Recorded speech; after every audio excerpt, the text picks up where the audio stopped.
You have felt it 1,000 times.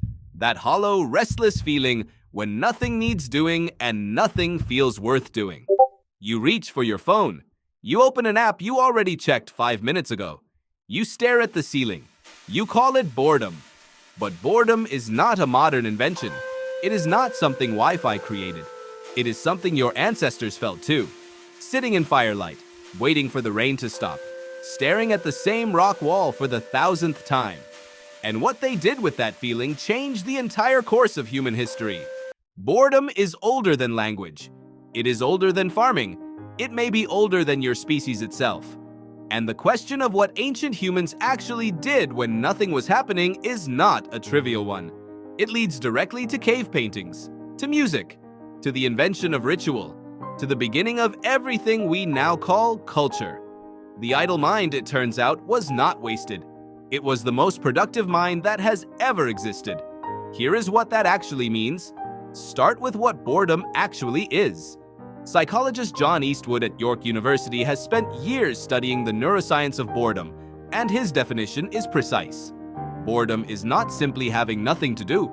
It is the inability to engage attention with available stimuli in a way that feels meaningful.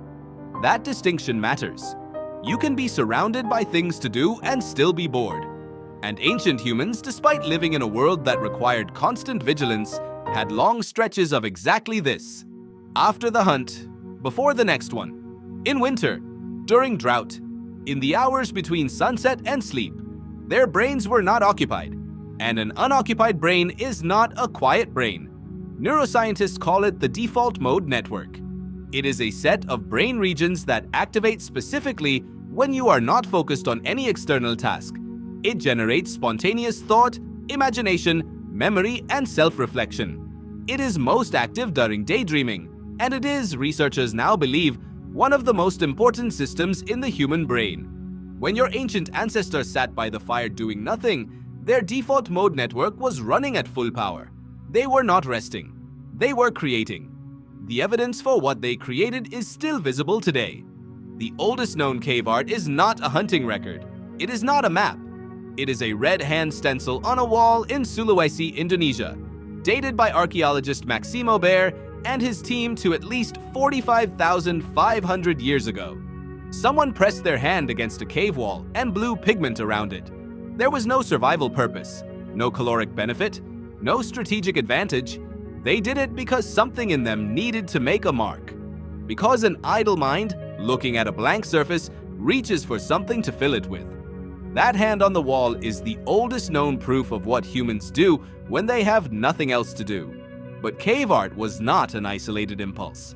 The same period that produced those hand stencils also produced bone flutes.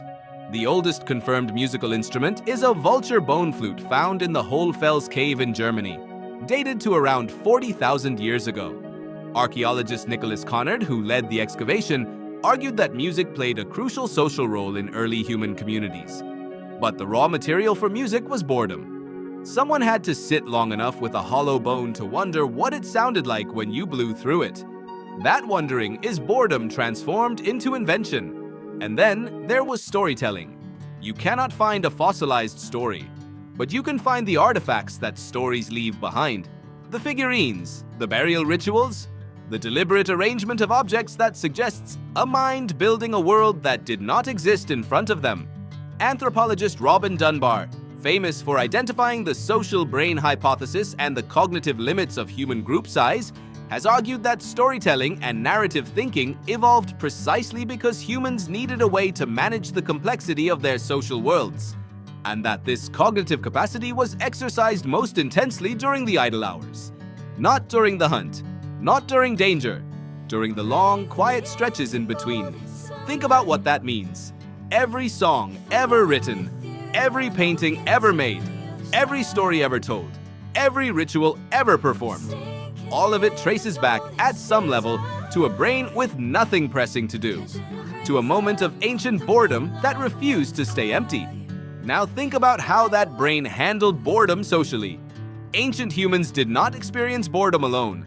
They lived in tight, interdependent groups, and when nothing needed to be done, they did what primates have always done in downtime. They groomed, they gossiped, They played. Dunbar's research on primate behavior shows that social grooming, the physical act of picking through another animal's fur, is not primarily about hygiene. It is about bonding. It activates the opioid system. It releases endorphins. It is pleasure.